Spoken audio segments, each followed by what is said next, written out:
Good morning বন্ধুসকল। চাওক আজি ৰাতিপুৱা সঞ্জু বাবু মোৰ ঘৰত আহিল আৰু সি আহিলে মোৰ এটা খুবেই দিন ভাল বন্ধুসকল। সি আহিলে মোৰ কি ভাল হয়, মই জীয়া মাছ খাব লাগিব। চাব পাৰে এইফালে মোৰ ভাইটি আৰু এইফালে সঞ্জু বাবু, তুমি কিন্তু মাছ ধৰাৰ এক্সপাৰ্টে। তো বন্ধুসকল আপোনালোকে চাব পাৰে আজি অলপ গৰমটো বেছি, আপুনি ৱেডাৰটো চাব পাৰে। চাওক পূৰা কাৰা ৰ'দ দিছে আজি গৰম বেছিৰ কাৰণে লোকেল মাছ খাবৰ কাৰণে। চাওক বন্ধুসকল আপোনালোকে চাব পাৰে এই পাহাৰত চাৰিওফালে চাওক বন্ধুসকল, চাৰিওফালে পূৰা জংঘল। মোৰ ঘৰৰ চাৰিওফালে জংঘল, অলপ পাহাৰ এৰিয়া।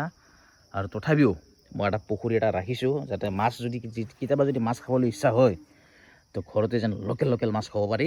সেইবাবে মই মানে এনেকুৱা এটা পুখুৰী এটা বনাইছোঁ পাহাৰত, চাব পাৰে। আৰু এইবিলাক হৈ গ'ল নৰসিংহৰ পাত, মানে মছলা ঔষধি যিমান যি আছে চব, আৰু ফিতা কেৰেলা এইবিলাক চব মই এনেকৈ মানে লগাই ৰাখিছোঁ। সঞ্জু বাবু আজি মাছ খাব পাম না তোমাৰ হাতেৰে? আজি পুৰা একদম মোটামুটিটো পাইছোঁৱে, আৰু বাকী আছে ন? ঠিক আছে, চেষ্টা কৰি থাকা। অ'কে, বঢ়িয়া। তো বন্ধুসকল মোৰ ভিডিঅ'টো ভাল লাগিলে প্লিজ লাইক, শ্বেয়াৰ আৰু কমেণ্ট কৰি দিব। আৰু বিশেষকৈ মোৰ ফালৰ পৰা এটা অনুৰোধ, মোৰ যি ইউটিউব চেনেল আছে দিগন্ত বড়ো পুষ্প মামা,